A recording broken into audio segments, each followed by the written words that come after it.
Welcome back to Rock Guitar Confidential with Scott and Ryan.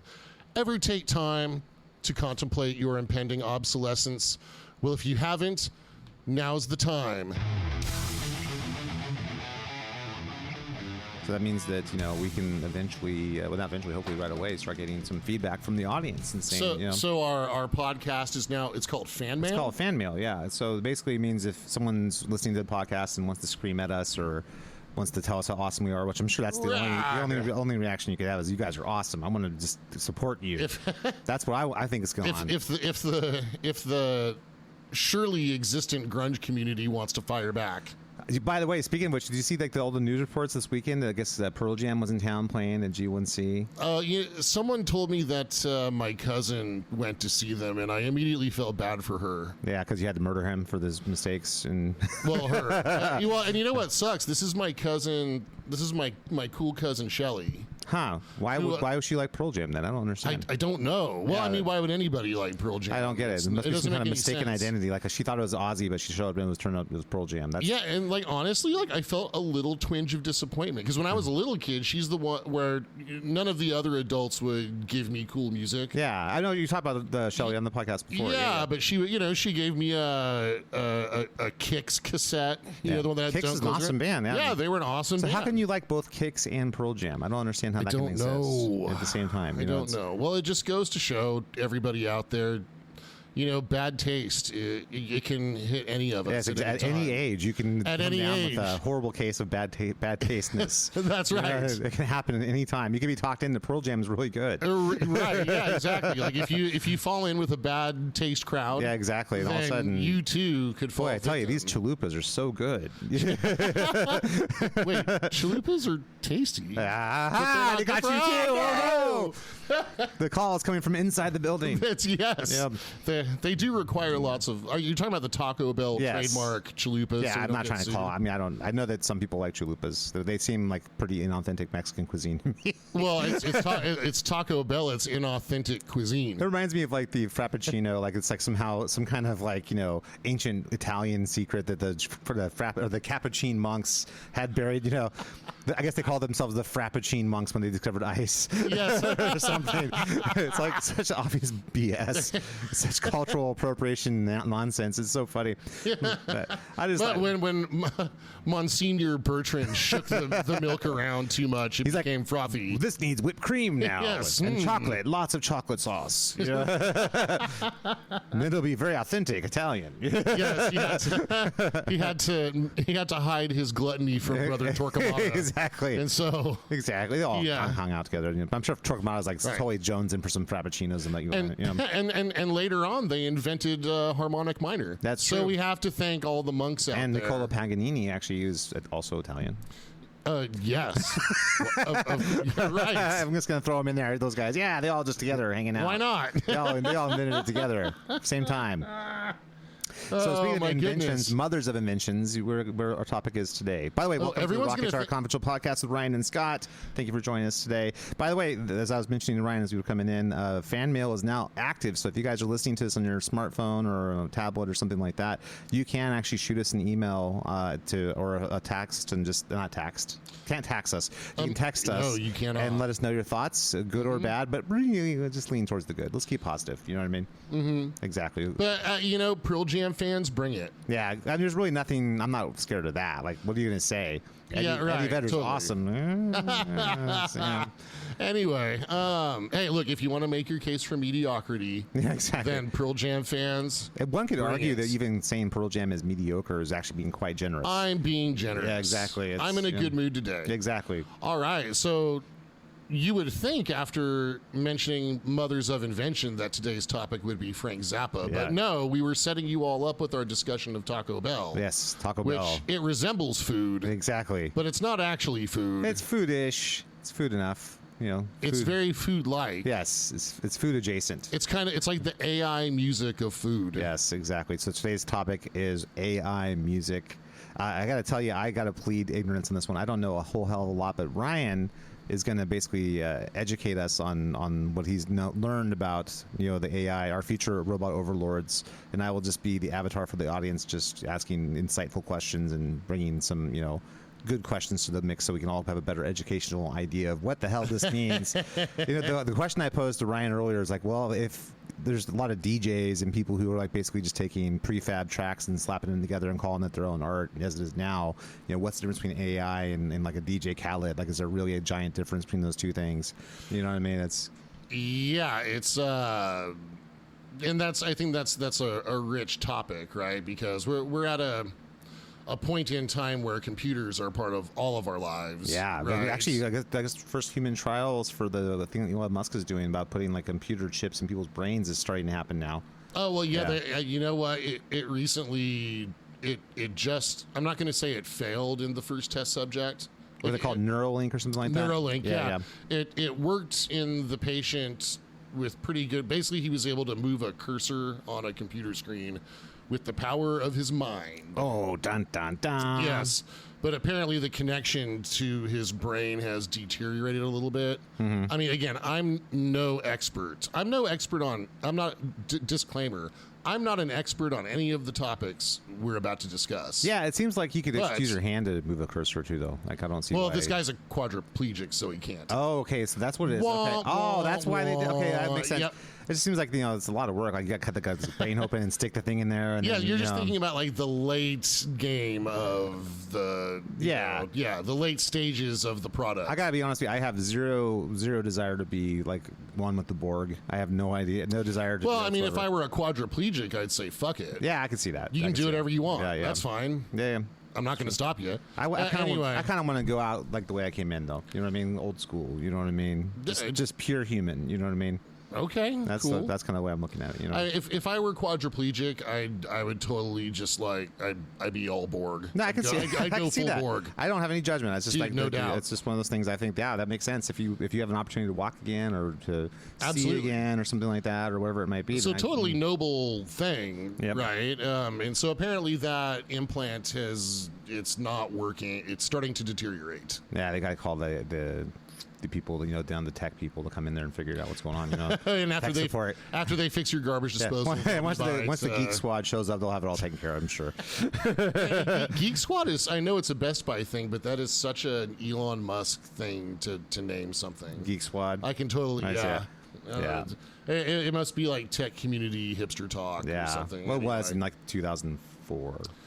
Yeah. So just citing one article on musicbusinessworldwide.com, the magazine of record for all music, for all music business.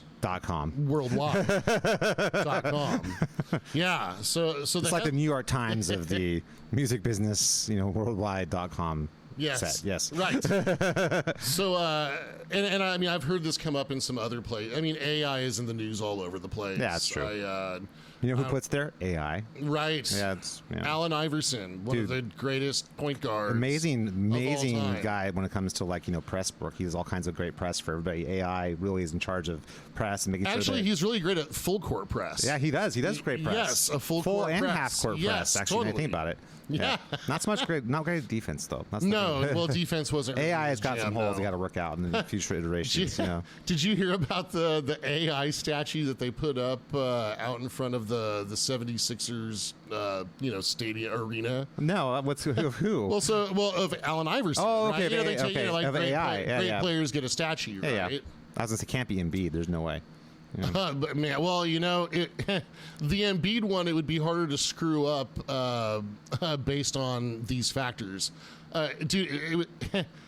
It's it's so Spinal Tap. It's like this is like a Spinal Tap moment in the basketball world. Okay. His statue is like 3.5 feet tall. Oh, the AI one? Yeah, it's tiny. It's maybe it's a little more. Maybe it's like 4 feet tall, but it's just big enough to look stupid. Yeah, thank you. It's just big enough to look stupid. And Allen Iverson was not a tall player. He was like 6'2" or something like that. Yeah, I mean, by NBA standards, right? So he's like, "Hey, what are you doing, rubbing it in like that? Jeez, it's like right." And have him standing next to Embiid, which is like 8 feet tall or whatever. Yeah, dude. There's a gratuitous Kevin Hart joke in here somewhere, and I'm not gonna make it. That's true because that's a cliche now. Everybody. Kevin Hart's made plenty of jokes recently too. So. Yeah, well, he's built his whole career on it. Yep, it's true. Yep. So the headline reads, "The train has left the station. AI music platform Udio is already spitting out 10 songs a second." Oh, that's fun. Yeah, isn't that nuts? That beats Taylor Swift's record by about 4 songs a second, actually. That's pretty amazing. Yeah. I wonder how many different chord progressions are in these 10 songs a second. Because if it were Taylor Swift, there would be one chord progression. But, your heartbreak, waits for no one. You have to write about it all the time. So hopefully AI has learned that lesson, Here's rooting for, is it Travis Kelce? Yes, to break her heart again. To not, end it. Give us the ultimate and the heartbreak. madness. Yeah, I'm sure those kids are going to be on the porch somewhere in their 80s. I'm sure that's going to happen. Yeah. So yeah, I guess there's another service called Boomy that's created 19.5 million songs to date. Yeah, that's horrifying. Yeah, so basically what you do is you just enter in like a prompt, right?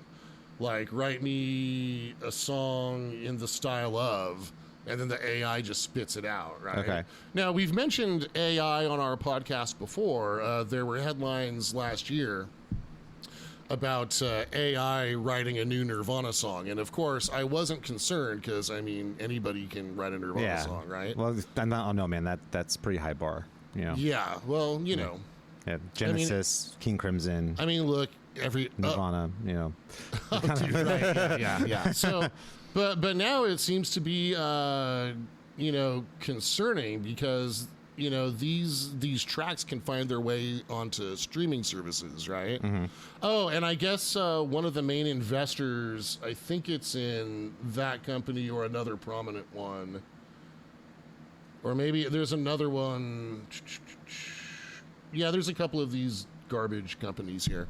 But I guess one of the main investors is Will.i.am from Black Eyed Peas. Well, his music was kind of an early iteration of AI music, so that makes sense. So, and so so a number of issues crop up, right, or a number of thoughts. From an economic standpoint, if these AI songs, right, find their way onto streaming platforms, it's going to dilute the already shallow royalty pool. Yeah, and it's going to make it that much more difficult for real artists to actually get discovered by anybody because you're not only fighting against every other artist in the world, you're fighting against all these AIs as well. I think really at the end of the day, the only people who can save us is us. So so we're doomed. Yeah, but I don't know that that's true. I think that art is different. I think people who are coming from a business perspective don't understand that art is different than a can of Pepsi. Or art is different than a sneaker. It's different. There's an experience that part of that is understanding the artist, and just some computer generated thing that's just spitting out randomness is not going to connect with someone like Van Halen did for me, or like King Diamond did for you, or Bob Dylan did for an earlier generation. There's no AI equivalent to that. But this coming, I don't know if that's evergreen though, right? For a lot of people, music is just a product. That's true, but that's going to be the case whether it's an AI making it or Will.i.am is making it. It's going to be just a product for someone who's doesn't really engage in music in a deep level. People who really love music and are passionate about music, kind of people who go see festivals, kind of people who go see club shows, are the kind of people who wouldn't be interested in that. Now, that may not be the vast propensity of people. Maybe there's more people who would be interested in AI than wouldn't be, but it's never going to be everybody. And I think that definitely. Art is definitely different than other commodities, if that makes sense. I think it's not something like that. But that being said, we all have the choice as consumers. You can either listen to and support real artists, or you can just not give a shit and go listen to whatever the AIs are kicking out. And if you don't care, then that's your experience, and you're going to get the culture you pay for. So if you support that, that's going to be what you get. You know what I mean? Yeah. So that's what we're going to get. I don't know that that's true. I think there's enough people who are not interested in fake stuff. You know what I mean? So here's where I would be concerned about that stupid, tasteless majority affecting enthusiasts. Again, if this stuff finds its way into I still, much as I lament the loss of Tower Records and going to buy a CD and even then the artist was getting screwed. Even Virgin Records, Borders, Books and Records. Those are all good experiences to go out. You could just walk through aisles and see music sitting there and pick out your favorite artist and look at the artwork and physically, tangibly grab the thing and look at the track list and see, this one's got, this co-writer on this song or whatever. It's like you kind of engage on a deeper level with that. But I'm sorry. I agree. It was a great experience. It was incredible. Absolutely. And we know that's not coming back. I mean, unless you're an enthusiast going to like a vinyl store. Yeah, it exists in a niche format still. So it's just so super micro niche. I would just say this, like there's still horseshoers out there. You know what I mean? Even the automobile didn't kill horseshoers completely. You know what I mean? That's still true because people ride horses recreationally. That's what I mean. That still happens. So it's not like you can never destroy that completely. It's just it's going to be like So so we're looking at a world where like human created awesome music is on like the same level as dressage, which by the way I think it should be noted is an elite like all the equestrian stuff. I mean, that's expensive. That's an activity and a hobby for elites. Yeah, I think art is definitely different, though. I don't think it's something that you can't commoditize it like other things. And I think that there's a certain percentage of sort of people who engage in any kind of artistic, whether it be movies, television, books, music, whatever it might be, even art, like visual arts, who always engage at a very shallow base level. And those people are going to be people who don't care. People who have no passion are the people who are going to do whatever, man, it doesn't matter. Just throw it in my maw. I'm fine.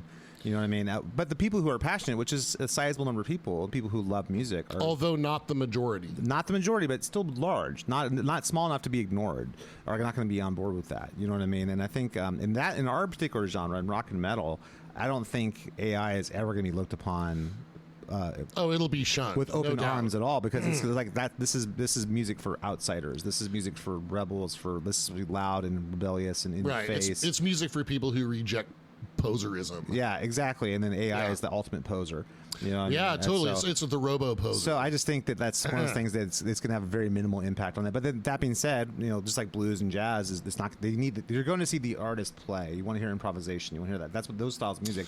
But they're already niche styles of music. So the only ones who are the biggest thing to fear, I think, are the mainstream, like the DJ Khaled's of the world, who could very easily, be very easily replaced by an AI, and no one would ever notice. You know what I mean? It's tough. But I think like even the Megan Thee Stallions are going to be fine, because a big part of what she's selling isn't the music; it's her personality, it's her her look, her sort of image is a big part of what she's selling. I would like someone to task AI with giving me an answer to the age-old question: what is Post Malone good at?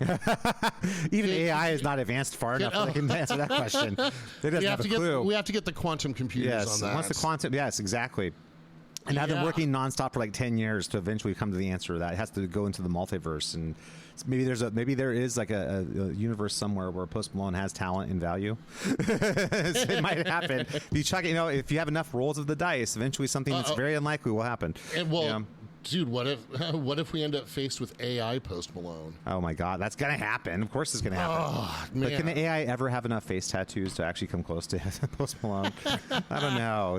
They'd be like nano tattoos. You know what's crazy too, man, is I've actually been, not only, we'll get back to the music part, but like there's actually AI girlfriend apps now, like boyfriend apps. Like if people like want to have a partner, they can have an AI partner. Oh, is this like the real doll that like it has? It's like, I think that's dude. Once we have like Ex Machina style sex robots that look like humans and you can program, game over for humanity. Like there will never be other human. Because you could literally build a woman to be exactly what you want, to have the exact personality traits that you want, and never have to fight with them. You can just turn them off and walk away. Like, why on earth would you do anything else? Same with women for men. Same thing. You can build a man. It's exactly what you want. If you're a gay man, if you're a lesbian, you could literally just build the perfect partner who you can say. There's a joke in here about. There's a joke in here from the woman's perspective about my AI can't mow the lawn or something like that. I can hear the punchline. Eventually, robots will be able to mow the lawns too. Oh, no doubt. It's literally going to be they'll be mowing the lawns before that. I mean, there'll be like a sex robot, like lawn mowing, like perfect husband replacement. So it's going to happen. The new Steel, it's going to happen. The Steel lawn boy. Exactly. And then you 5,000. just turn them, like click them off, and then come back whenever you want. You know, that's literally the future. Like I don't think it's anytime soon. I'm right? trying so hard to just not go full adult podcast No, of course on this not. topic. But like in 100 years from now, I think it's like game over for humanity. Everyone heard our say. last episode. Yeah. I'm trying to keep it tame today. Yeah, I'm not the one who brought that story. If there's so all I'm saying is in the future we'll have nothing but sex bots and no human relationships again. That's all I'm trying to say. And we'll have because think about it, you could program the robot to literally you don't have to have social skills. You can just say whatever, and like that's great. Well, honey. social skills are already dead. Like I'm saying, like you don't have to have any Like, kind that's of already anything. out. You could be like the most it's- horrible troll in the world, and your sex robot's going to be like, this is great. You know what I mean? It's Yes. until eventually they kill us in the middle of the night. That's going to happen too. Right. Absolutely. Well, we've all seen Ex Machina. all the Terminators. Yeah, exactly. Yes. At some point it's going to go wrong. But I would I'd much rather have Alicia Vikinders out there taking over the world than Arnold Schwarzenegger. I don't have any particular preference on that. I'd rather not have robots take over the world personally. That's just me. But yeah. Well, I mean, my ticket will have been punched long before that happens. So we think, but who knows? Man? Unless I become a cyborg. Exactly. Well, I mean, I think eventually, could happen. Eventually, that's going to happen. Yeah, eventually, Yes. and you'll go back in time and kill Sarah Connor. It's just, it's what has to happen. It's right. I was so the last Terminator movie wasn't fantastic. Which one we're talking about? The Terminator. It wasn't. Dark Fate. Dark Fate. Yeah. If you could have just kept it to the first scene where the Terminator kills annoying young John Connor, you could have just rolled credits after that. Isn't it and I pretty would have been cool though happy. that we can have like young Arnold Schwarzenegger killing young Edward Furlong and with young Sarah Connor? I think there we should too. have young Arnold Schwarzenegger killing a lot of different people in a Yeah. variety of movies forever. Yeah, I mean, It's, I'm sure that's going to happen too. It's going to Positively, once yeah. AI completely takes over movies too, which is crazy. Well, which it is. It's getting into all of these the whole SAG-AFTRA strike. Well, this really shows me That's though. I part think of it. the people driving this, like, why are we doing this? We have actors, we have musicians, we have people who are making television shows. There's animators. Why are we doing this with AI? It's because they see us musicians, us actors, whoever it might be. They see us as basically employees or like human labor that we can get rid of. We can mechanize, almost like the Right. self-checkout at the grocery store. They kind of see that as like we can just get rid of that, and then we have all the money. Yeah, well, it'd be like if Santa just like laid off all the elves. Yeah, exactly. Right. Yeah, I mean, but With new and replace them with 5,000. robots. Yeah, Yes. exactly. But that's how they see artists too, and I think that's a real insight into how the people who run a lot of these entertainment companies really see the arts. They don't see it as something beautiful made by people for people to enjoy. That's they kind of see it as a commodity that we can just cut the labor part out, just like if they're mechanizing a car factory or something like that. It's the same sort of thing, No doubt. One of the anecdotes there's another company. It's not SoundCloud. It's I forget the name or what the stock ticker is. Okay. But they do AI voice generation, right? Oh, kind of like the James Earl Jones thing or whatever. And Yeah, or so one of the applications, and this makes me wonder what the knock-on effects would be. Now that we're all working in a freelance society, right, gig economy. well, you and I've been working in the freelance economy our entire lives. So That's it's, no doubt.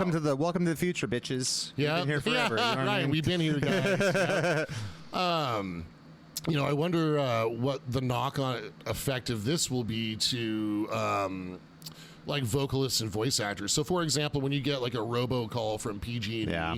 I mean, in the past, someone had to go in there and record that thing, right? Thank you for calling PG&E. Right, Your well, call is very important to us. Yeah, well, so Please now stay on the line. And, instead of paying that person, you can just enter into a prompt. I need a mass. Well, they already phone do. Like, call have you gone to any website recently? There's an AI chatbot that pops up immediately. And Yeah, so I it's always turn it off. I know, but I that's don't like want to talk to a but chatbot. immediately it's there. You know what I mean? On almost every website. So they're really trying to eliminate, even in that situation, human beings. So essentially, Elon Musk talked about this, and as much as he's got a lot of failings, a lot of them, right, quite a few. He actually called it. It's like eventually it's going to get to the point where there really is no need for human labor anymore. You know what I mean? Yes, taking this all the way to the I agree. And that takes us to the Elysium future, which is where there's going to be like a moon or a space station where all the elites live, and everyone else is where Jodie Foster rules over all of us. And we're going to be living on Earth like in Mad Max Thunderdome kind of thing, like fighting for whatever little resources there are, you know, with like warlords and stuff. That's going to be kind of that's the future. I mean, he's saying like we'll do universal basic income and stuff, and I think eventually that's going to also fail. And we're going to. I mean, also there's so many things that are challenges of humanity. We got to. Oh, absolutely. Well, I mean, there's already inefficiencies built into the economy so that everybody can have a job. Yeah, it's been that way for decades. Since humanity understood what economics were. Right. It's just an invention. Since we stopped being hunter-gatherers. Yeah, I mean, right, exactly. I wonder if people think about that. The only reason that there is an economy is so that people can have jobs and resources. Yeah, it's the best way other than with feudal lords. Right, like the economy. Serfs. Yeah, right. You know what I mean? Like the cavemen didn't have the economy. No. It's not as we know it. Well, the economy was called go kill something and bring it home and don't get killed yourself. That's basically what the economy was. You know exactly. What I mean? And then try and survive tomorrow. That was our. That was it. So from an artist, so some things that I've been thinking about, because I mean, dude, we use computers to record our music, right, but not for performances. Well, I mean, even rock bands are getting caught with their hand in the cookie jar on that one, with running tracks and stuff, and like, Well, I mean, drums are the most ghosted instrument, and they have been for a long time. And there's a big difference between having a click track that's tied into like visual cues and maybe some punches with some like synth stuff here and there. That's okay. I don't have a problem with that. But like having full tracks, like bass tracks, like Nikki Sixx style, like a bass track that's running the whole time, and you're actually even playing. So now with Nikki Sixx, though, I mean, you have to have either another bass player come in and record his parts, or you're talking about just taking tracks from the record probably and just using those. Oh, you're talking about in the live environment. Yeah, I'm talking about like the songwriting process and in the studio. Oh no, I'm talking about live. Like I'm talking about live. Like a lot of bands run tracks live, and it's not just running like I was saying. Like okay, there's a click track that's tied into the visual stuff. So yeah. That's just with some the synth punches here and there. Or like totally. An intro that they recorded off some old movie they will play or something like that. That's fine. But like some bands will actually have full like tracks, like bass tracks, drum tracks. It's not just like a click track with like visual stuff. Right, there's more that they're That's why I'm saying Nikki Sixx style. Like he doesn't actually play bass live. He actually goes out and plays to a track. And man, I've been in cover bands that tried to employ that, and dude, I hated it so much. That's not real, man. It's not, and that just destroys the whole ethos of why even perform live. Then and in the cover band world, that suggestion usually crops up from a band member that's having trouble playing their parts. Yep, exactly. Which makes it even worse because they'll still fuck up. Well, in the studio, though, I mean, there's already ways of cheating around with Pro Tools where you can kind of record like one little bit at a time and cut and paste it and type correct it and stuff like that. That's something that's been done forever. You know what I mean? Well, I mean, punching in is one thing. So so I remember when I first got my infant studio setup rolling, right? I use Easy Drummer just as a placeholder for drums. Yeah, that's not meant to be the final, right? No, not at all. But the way I use it, so just to learn the program, I selected a couple of drum loops and then composed a thing that went over the drum loop. I wouldn't be comfortable releasing that. Yeah, it makes sense because it's a drum loop. Right. So it's a which came first kind of thing, right? Yep. So. Just someone else's drum loop idea that, had like a song in mind. I think that's where I draw the line, right? Now the way that I compose now, it all starts on my imagination and my guitar. Yeah. And I'll lay down a guitar track to a click.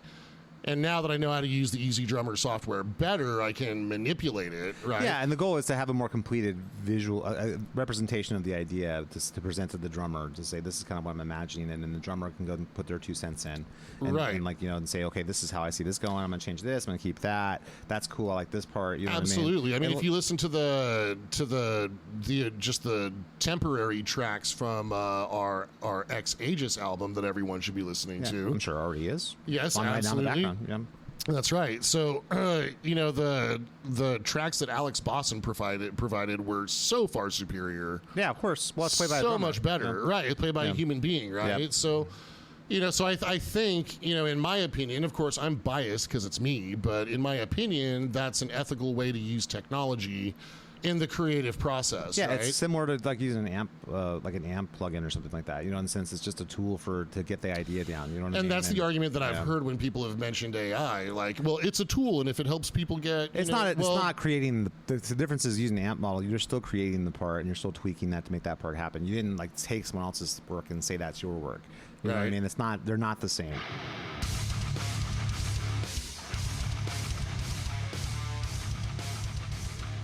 Thanks for listening to the Rock Guitar Confidential podcast with Brian and Scott. Please make sure to rate, review, and subscribe to this podcast. Now back to the show.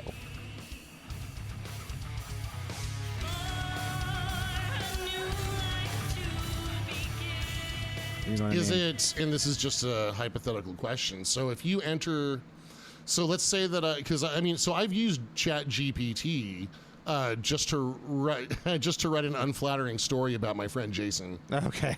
Yes, and you couldn't think of enough unflattering things on your own, though. oh, well, he's one of my best friends. And, you know, mockery is my love language because I went to Catholic school. That makes sense. Yeah. Right. And so, you know, I should read it on this I think it was something about harnessing the power of child labor to like flood the world economy with denim skirts. Okay. It was hilarious. That's very specific, but absolutely. Well, you know, he's my fundamentalist friend. So I would say this though, like the AI thing is not. I mean, this is something that blows my mind. This is something I have a window through this because my daughter is very into what's called Vocaloid music, and Vocaloid music is the Japanese style music, which is like it's basically like dance pop music, but with like AI vocals. And you know, I guess there's technically an artist who's like writing the lyrics or whatever, but then they put it in, and then the vocals are all done by AI. Not only that, but the artists are these like, you know, computer generated They're avatars. Exactly. Yeah. And like, you know, Hatsune Miku is like one of the most famous ones, right? Yeah, I've had a student actually ask me to teach them some of that music. But they have concerts where it's basically a hologram of this like computer generated girl, and they play the music in the background. And I think in that world where that's something that they don't even think, my daughter doesn't even think twice about this as being, I'm like, doesn't it bother you that's not an actual person? Like, why would you go see a concert? There's no one there. Yeah. It's just a hologram. It's not even anything. It's a show. It's entertainment. None of this is real. It's like seeing the laser show at the Yeah, planetarium. exactly. They don't care. They don't think that it's anything of it. They're like, yep, okay, whatever, that's fine. And so in that world, any legitimate artist in that world is in big trouble because the people who are doing that are not like super into anything. They're just sort of whatever. That's the audience that's going to get taken by AI, is the whatever audience. Well, you know what I mean? and some of that audience would have gone to see live music before, but their dollars are going to be, you know, or their attention, I guess. I think it's not so much... since attention's currency now. We've talked about like bad taste being like, you know, something that you were either born with or not, but I think it's really just that lack of caring. Like anybody who's just not passionate about music, they just don't give a shit. Well, so bad taste is a combination DJ of Khaled, nature and Pitbull, and AI. Who nature cares? and nurture. You know, it's who cares? You know, there's no real drop off in quality from, you know, DJ Khaled or, you know, Megan Thee Stallion to an AI. You know, it's the same freaking thing. If you don't give a shit, if you think DJ Khaled's great, then you won't have a problem with the bot doing it. You know, that's right. Fine. And I guess we don't miss that person's attention. So here's the thing. So the person who's what is it? Hatsune Miku? Is that the name? Hatsune Miku. Hatsune Miku. Okay, You're the Japanese expert in this club. I'm not the Japanese expert. Again, you know what? I'm an expert on like maybe 1.5 things. Right? I'm happy to claim my amateur status and I wish more people were like that, by the way. Like, too many people think they're experts. Right? I'm an expert on like 1.5 things, and I'm not sure what the other half thing is. You know what I would say though is that the key thing I've always found with the smartest people I've ever known and talked to is the key like sign that someone's really smart is humility. Oh, thanks. That is really true because like if you know a lot of things, you know how many things there are to know and how little you know of those things. Does that make sense? And that breeds, thank you, man. I'm fucking awesome. That breeds humility. It's like the same. It's like the old Socrates quote: "The greatest wisdom is in knowing that I know nothing." Yeah, exactly. That's really the truth. People who are so confident that they know everything are the ones who are like the least. We call that the Dunning-Kruger effect. Exactly. Again, shout out to my buddy Jason. Love you, man. So the person who's programming, dude, is he gonna return? Is the shortest of it was the Allen Iverson story about the tiny statue, right? That brought Louis Shortstud back, didn't it? I'm glad. Whoa! That statue's so short. You know what? Every podcast is going to devolve from here on. That's what I invited the ghost of Louis Shortstud into our podcast. I dare AI to even tread this territory. You know what I mean? You know, if AI is listening to our podcast, it's already. I'm sure someone's already fed it into the AI. It's got its own version. Oh, dude! What if we could poison the AI well by feeding it stuff like that? It seems pretty backwards. They have a well for AI, don't they? Well, have like okay. So the way of, that AI music is able to spit stuff out is because you have to train AI. Yeah. So when it came to like text and stuff, like the reason that people like Sarah Silverman for example, who is awesome. Yeah, great. Love comedian. Sarah Great Silverman. comedian, yep. Yeah, I would love to have her. Dude, on she was program. in the video for Death All But Metal by Steel Panther. Nice. She played the sexy, slutty teacher. I would totally take How to Be Funny lessons from Sarah Silverman. Yeah, she's awesome. She's Yeah. awesome. Yeah. So her and some other artists, they're suing OpenAI because they trained their AI model on their work. Yeah. Right, so you have to put something in for something to come out. So if I type in, compose like the ultimate Kirk Hammett solo, and it comes back with just the Kirk Hammett lick. Yeah. Right. Or like the solo to Luxy Turner. The solo to Luxy Turner is what it kicks back out, Dude, right. Yeah, well, so the AI would have to have been fed a bunch of Metallica songs to even know that, right? Wow, so, how often should you feed your AI? Is there a rule on that? Is like a fish, like every couple days, or it's? I think it's like a can of wet food in the morning, and a can of wet food at night. Yes. How many souls of the innocent artist that it has to eat? Which is less than I feed my cat Yngwie J. Elmstein. Exactly. Who is a real artist? Yes, he is a real artist. Well, you know what's funny though, man? He's a fur artist. It's not just I love him. It's not just actors and extras who are getting put out of work. It's also not just musicians. It's also visual artists. Visual artists are the freaking bleeding edge of this because visual artists.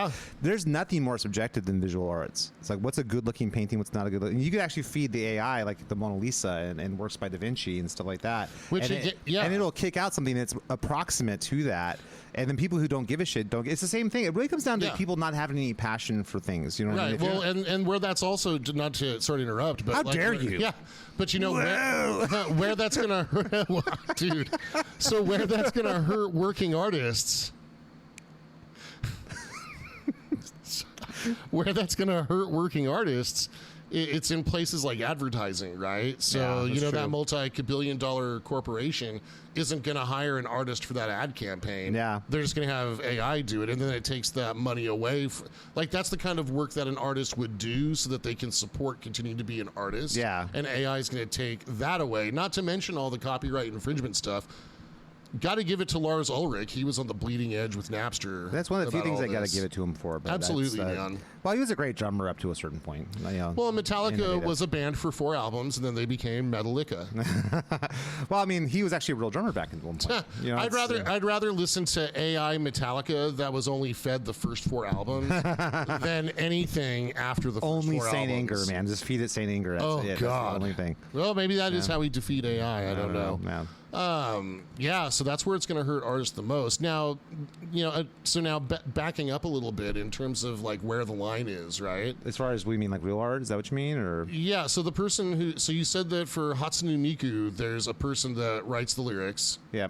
Do they also write the music, like come up with the chord progressions? I talked to my daughter about this, and she doesn't really know herself either. So I think it's kind of, yes, someone's writing the music at this point. But I think, honestly, it's kind of a one-dimensional kind of music, so it would be very easy for the AI to take over doing that, And right, but as it stands right now, the Hatsune Miku person is technically an artist. Yes, there's a person behind that, yes. Right, there's a person behind it, right? And, so the other thing that's tricky, because I want people listening to understand the distinction. Not that they don't already, but it's food for thought, right? Neither one of us created the major scale. Okay, that's totally different. There's a difference between having a tool that you're using and creating something from that tool. Then you're saying, okay, I'm taking something. It's the difference between me taking the riffs that Kirk Hammett wrote and reconfigure them and then calling them my own. That's totally different than the major scale, which is basically a blank slate that you can do whatever you want with. So then where is the line between like plagiarism and influence? It's very fine, but I don't think AI is plagiarism or influence. AI is just it's just straight up ripping off. It's just like it's like if I took the riff to Enter Sandman and mixed it with the riff to Symphony of Destruction, and then I mixed in like Back in Black, and I said, this is my riff. It's like, well, clearly it isn't, because you just took this from this other thing. You know what I mean? AI music would not, or AI art would not be the direct result of human inspiration. No, and that's why I was saying about art's different than other things. Art is about a human connection. It's about human experience and human emotion being expressed. Yep. In whatever art form it might be, whether it's visual art, whether it's acting, whether it's stage plays. I mean, the one place that musicians and actors have that's a saving grace is live performance. Will never be, well, who knows? Maybe eventually the hologram. There's a hologram of Ronnie James Dio. Well, the hologram from Hatsune Miku. That's a concert. I've seen that. Honestly, I think it's kind of impressive. It is, but it's not an artist. Because at least Hatsune Miku is an anime character. It would be creepy if it were Ronnie James Dio because he was a human being. Yeah, it's true. But I mean, I don't. Well, they did that, so and they're going to keep doing that, I'm sure. Right. But it's one of those things that I look at and I just think like the live performance thing. If you're a comedian, if you're an actor, if you're a musician, you can at least perform live and draw an audience that way. That's something that can't be outsourced. You know what I mean? But anything in recorded music, anything in television, movies, streaming, visual arts, that's something it's just a matter of not if, it's when it's going to be replaced by AI. You know what I mean? And then that's not going to ever fully replace the human side of it. There will always be that. There's always be like a niche for that. Well, I mean, so here's something sinister, right? So the AIs again have to be fed with, the souls of the damned. Oh God, no shit, man. So here's where it's really sinister. The AI it has to be trained on literature or music or visual arts or whatever, right?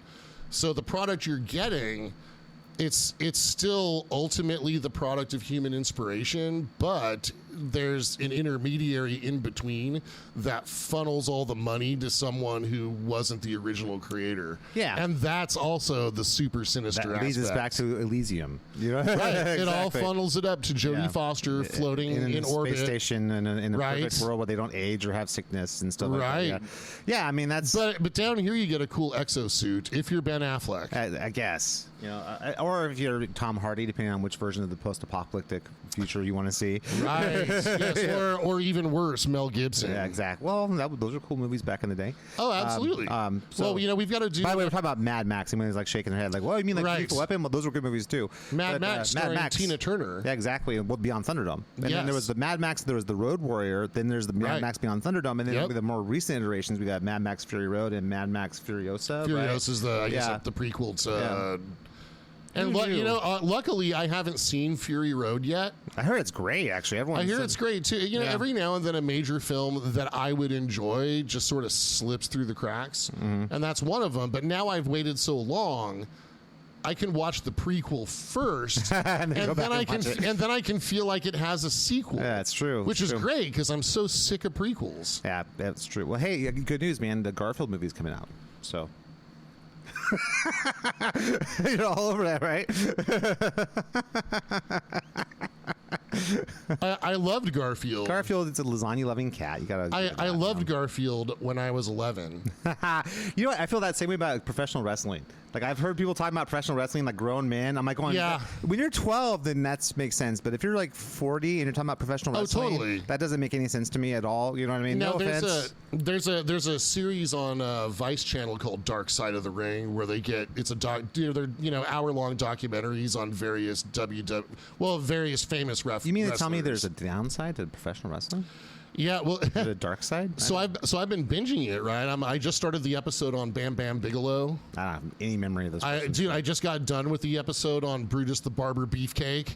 Right. Well, so these are all wrestlers that were big in the '80s, and so I'm asking myself, why am I doing the deep dive on Dark Side of the Ring? And the reason is that the documentaries all take place when there was still the policy of kayfabe. I don't know what that is. So kayfabe is a word that was just made up in the wrestling community to illustrate how, like, don't let anyone know it's fake.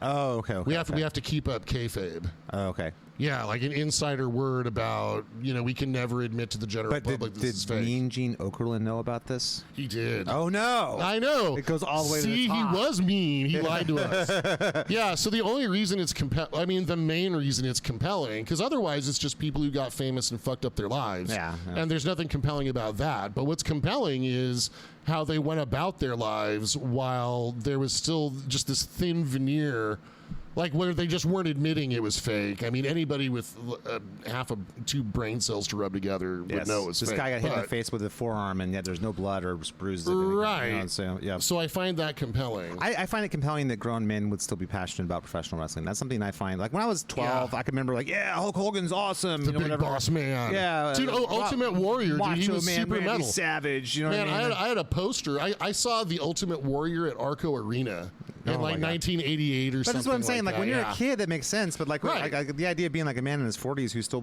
close, WrestleMania is coming up. Like what? Who the hell? You're a grown man. Yeah, that blows my mind. That's dude. weird to me. It's there's a sports talk channel that I like to listen to, and I really, really like the hosts. But God, and I listen to it for like Kings news and draft. Yeah. You know, I follow the Kings because we're Sacramento Kings fans, and the best place to get Kings stuff is in Sacramento. Damn straight, right? Yep. So there's this one particular radio show I like to listen to, but God damn it if they don't talk about wrestling. Yeah, I know. I hate the really inconvenience of having to change the channel when they get on the even wrestling. like on ESPN, they'll talk about that and stuff. Like going like, what is going on here? This is the ESPN sports radio station. Bristol, Connecticut, like the corporate ESPN will have them talk about like wrestling. It's like going, what the hell is happening here? Like, am I missing something? I know. Like, how is it that Madison Square Garden gets sold out by wrestling events? I'm telling you. But you know what? I can at least say that professional wrestling is an art form. It is, and AI is not. To me, it's a form of theater, really. At the end of the day, totally. Well, South Park has a whole episode about it. It's hilarious. But in the sense that it's not real, and everyone should just know that I don't know. It's weird. AI though, I don't know. I know it's inevitable, and I know it's going to put a lot of people out of work and stuff like that. But at the same time, I kind of feel like we're still too early in the stages to see what exactly is going to happen with it. It's entirely possible that in the arts thing, it might blow up right in their face. You know what I mean? But that being said, that's up to us. It's up to the people. There's nothing. No one's going to do anything that doesn't make them rich. Well, see, so that's if you where, don't that's support where AI, I feel like we're doomed. If you don't support AI, then you're not going to have anything to worry about. It's definitely going to further take away. Remember when we were at NAMM a few years ago? Yeah. And we were talking about working in music, and when we were growing up, the guy at the guitar shop would be like teaching lessons. Until his band got signed, and then like Jeff Watson from Night Ranger working at Sunrise Music and guitar player when I was a kid, right? That he was just working there teaching until Night Ranger got signed, and then he's off and running, right? Yep. Like that was very, very another common. opportunity came up, right? Yeah. That was very common. These days, we're at the top of the pile, man. Well, I don't know about that. I mean, people who are like the international touring artists are at the top of the pile. True. We're definitely like people, but even like people. We're higher on the pile. People who are in second tier bands, people who are like playing clubs and stuff like that. That touring lifestyle is not very sustainable, right? Financially or otherwise. Less sustainable than before. Like you're not going to get a Budweiser endorsement. A lot of those guys are getting back into the teaching game so that they don't have to do the travel and stuff. So it's kind of it's kind of a back and forth kind of thing. Sort of like my buddy Dave's touring with Firewind right now in his band Edge of Paradise, but that's nice. That's Good not for the Dave. kind of thing that they're going to be able to like go do that for the next, because the money's just not there to work in the next 6 months for the tour. You have to like tour for a bit and come back and then do this, and that's Dave Bates, who's been on our podcast. I'd recommend everyone go back. Edge of Paradise, great band. Check it out. Yep, they're touring with Firewind right now on the East Coast. Yep. I don't actually. Who knows when this is going to? Actually, no, that's right, because we're going to be almost in real time now. So we're in real time, everybody. Welcome to our first real time episode of Rock Guitar Confidential. So that means, not that the other ones weren't in real time. I don't know what we're talking. We actually existed in a quantum place between times before, and now we've actually come into the. You're saying we existed in the land before time, like with the baby dinosaurs. They were so adorable. See, I've got some children's programming chops. It's true. From when I was a child. I've said this After before. that, I've said not this so before much. on our when we're not talking about Louis Short Studs, we would have all the children's programming and stuff. Well, I was a teenager. But like, dude, it's not an easy thing getting into art. And it's even more so. It's funny. I actually just saw a report yesterday talking about people with master's degrees and advanced degrees, and how very often it's not worth it to get a master's degree because your ROI, or return on investment, is not that good. You're actually more better off getting a bachelor's degree than getting a master's degree. And one of the first things they said about the people who have master's degrees, like the one that's the worst in terms of return on investment, is arts degrees. anything in the arts. Oof. And it's like, of course, because why would you spend $100,000 on an arts degree that's, say, for like, I don't know, art history or something like that, when there's almost impossible. It's almost like a $20 million J-Lo album. It's almost impossible to ever make anything back that's going to be close to what you just spent on that, because of just how much art is devalued, all forms of art. So how many elite artists, not just musicians, but how many elite artists are going to be, snuffed out because of that phenomenon? Tons. The only people who are able to find a way to make a living somehow or another. I mean, think about it. Back in the Renaissance times, the great artists like Michelangelo's and Leonardo da Vinci's were basically pets of the monarchy. Right. I mean, they were Absolutely. just like kept in the mansion and paint me stuff because amuse me, little man. That kind of thing by the wealthy and powerful. I hear Da Vinci got like 3 cans of wet food a day. Exactly, but that's what I'm saying. Yeah. That was what arts were. That was supported by either the church or by the aristocrats or monarchy. They were all intermingled. Exactly. Right? So, but that's what it was. And then eventually, once we actually had an industry that you can make a living doing art, it really thrived. My big fear is that maybe you and I grew up at the very end stages of that, when we didn't know that was the end stages of that, but that might have been the very end stages of people being able to make a living as artists. Like, I think absolutely. I think we're at the tail end of that. Yeah, man. exactly. And I look at that and I think, holy shit! Like, I can't believe that. Thank God I'm able to make a living with my guitar. That's right. You and me both, man. Yeah, it's a very special thing, and But I don't think that's going to be an option for future generations. In the next 30, 40 years. I don't know. You know what I mean? It's tough. Everybody, don't jump out windows. It's going to be fine. We're here now. It's just your kids and your kids who are fucked. Yeah. Well, even then, who knows? Don't worry about it. By then, the robot uprising might have happened already, and we might be living on far-flung parts of the solar system, on moons, and hey, you know what? Fighting for subsistence with each other. And stuff. Hopefully, there's hope for that. hopefully, AI advances to the point where we get replicators like in Star Trek and holodecks. And then the economy is just entirely eliminated, and then everybody can just like that's the holodeck or replicate. Yeah, we won't need money anymore. That's the Elon Musk vision of the future, which is everyone's on universal basic income. And dude, that's the Star Trek vision, right? Yeah. Like if you like Captain Picard talking about how mankind finally evolved to where they didn't need an economy. Yeah, technology is finally where we can have all of our needs and wants met, and then it'll come full circle, and everyone can just stay home all day and learn guitar. That's true. Maybe right. We'll so the guitarists of 2357. I was gonna say like 3024. Yeah. Well, that'd be concurrent with the next generation timeline, right? So, that's what I was shooting for. But I mean, we'll be annihilated by nuclear warfare before then. But more likely asteroids will take us out. You're right. One or the other. Yeah. Or maybe like an asteroid like filled with nuclear warheads. Yeah, sent by Dr. Evil or something. I don't know. Yes. Yeah, exactly. We're like an AI right now. We're actually writing a movie script as we're doing this. I think we are. Right. That means in an infinite number of. In an infinite universe, there's a planet that's populated with only Post Malones. Yeah. Oh my God! What a horrible place! Oh my God! Planet of the Post Malones. Jeez. You did it! You damn dirty whatever it is that you do. I don't really understand what you do. Get your damn hands off me, whatever you are. No, the one place I support AI though, I have to say, is like my Waze app or something like that. I'd love to have you could just program. Okay, I want it to sound like Gandalf from Lord of the Rings, or I want it to sound like whatever it is. Picture whoever it is. I want James Earl Jones doing this one or whatever. Right. That'd be awesome. And there's other two places where I think AI is going to be excellent, and that. Well, there's one place more broadly. This is above and beyond the sex bot. That's a given. Well, this is kind of an adjacent industry. I was going to talk about the medical field. Oh. Right. Wait, sex bots are adjacent to the medical field? You go see your therapist, and they're like, okay, you're bummed, here, have a sex bot. That could be a viable treatment. It's like a bowl of M&M's on the top. And I can't here, take a sex bot. Exactly. Call me in like a month. Yeah, exactly. Yeah, totally. So it could, in the world of psychiatry, here's a prescription for your sex bot. Oh my God. And then you go to Walgreens. And you pick up with the one right, totally, behind the glass, whatever you have to it's just like next to the frozen pizzas. Yeah. Which one are you here for? I want the slutty Russian one with black hair. What? Can't hear you started looking for what? Oh, that's you're here for Svetlana 5000. Yeah, exactly. Yeah, that's right. Yeah. Got it. Yeah, exactly. Got it. This one comes with I want illiterate country girl with a hat cowboy. Oh, well, you just have to go to Bakersfield for Joe one of those. Dude, just go to Fresno Is that or the closest one for an illiterate school? No, probably Fresno. Well, okay, there's anyway. I could go. There's a few other places in the Central Valley that probably Lodi. Well, yeah. Illiterate country girls all over the yes, place. Yeah, exactly. Yeah, so they won't need to make any for that one. The United States has plenty. Just go to a Jason Aldean concert. I've completely lost what I don't know what we're talking about anymore. Like, so we're talking about where AI can be positive, and I think the medical field, like not including sex bots, but like outside of the benefits of sex bots, the obvious health benefits. Yes. Yeah. So there's a company called Recursion Pharmaceutical that uses AI to develop novel like medicines and stuff. Because they could be running 24/7 all the time. Yeah, right. Like doing mock trials and all kinds of shit. And then the other is Intuitive Surgical, and they make the Da Vinci medical machine.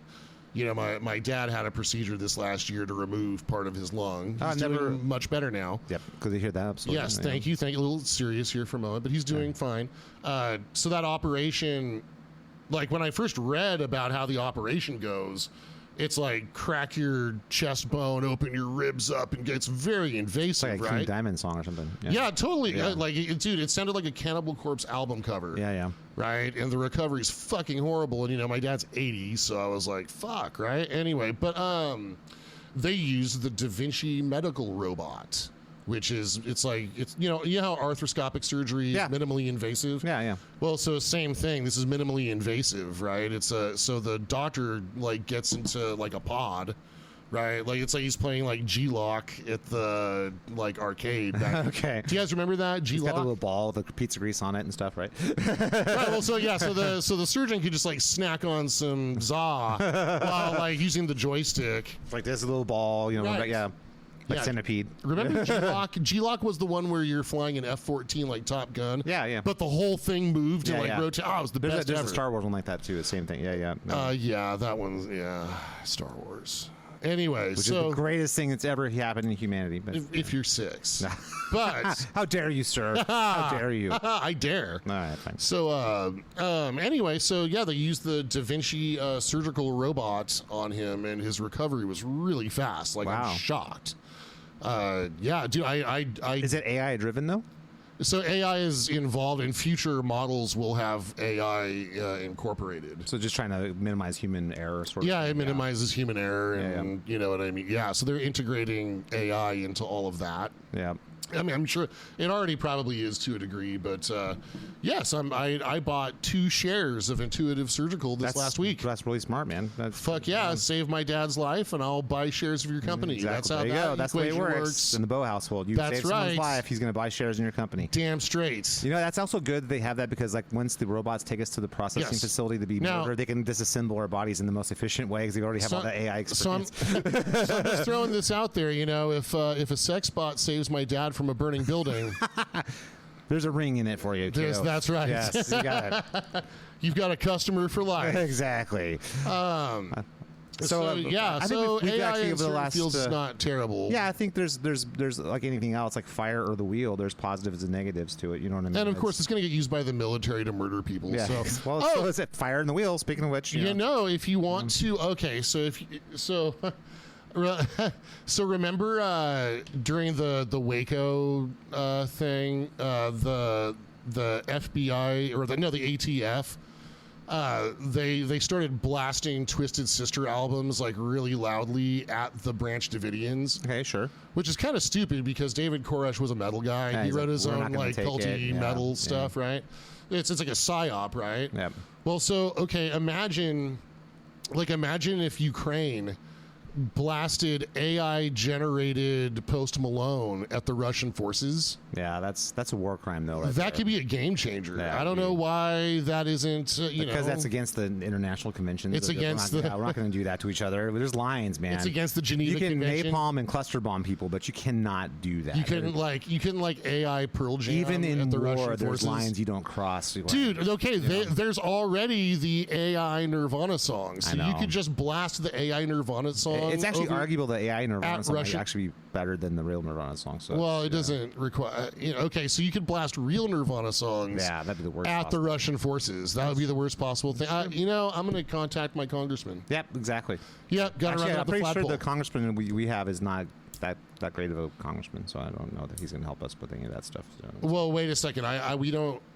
We might not have the same congressman. That's true. I'm in Placer County. Yeah, you're right. Yeah, so you're right. Yours isn't the greatest there you go. congressman. He's not. He's terrible. Fuck that guy. Yeah, not that I know who it is or anything, but it's like, anyway, we got to wrap it up, man. So on that happy note, politics and AI I know who it destruction is. and all that stuff. Happy to have you here. Thank you. Make sure to fan mail us because now you can do that sort of Yes, thing. lots of rich topics for conversation Please if you make want sure to to get on the AI debate. Rate, subscribe, and review this podcast, and make sure to follow us on social media. It's going to be, go to our band website at xagisband.com. That's www.exagisband.com. And you can find our links to social media on both Instagram, Facebook, and Twitter, or X on that. If you want to follow us there, that'd be great as well. And keep up on all the stuff that's going down with our amazing lives that are so intricate and exciting, and all that stuff. I'm actually going to generate an AI life. There you go, exactly. And then people can just follow my AI It's like exploit. SimCity, My like AI a version of right. SimCity, basically. The metaverse. Exactly. Yes. Anyway, guys, thanks so much for listening. Catch you next week. Peace. Peace.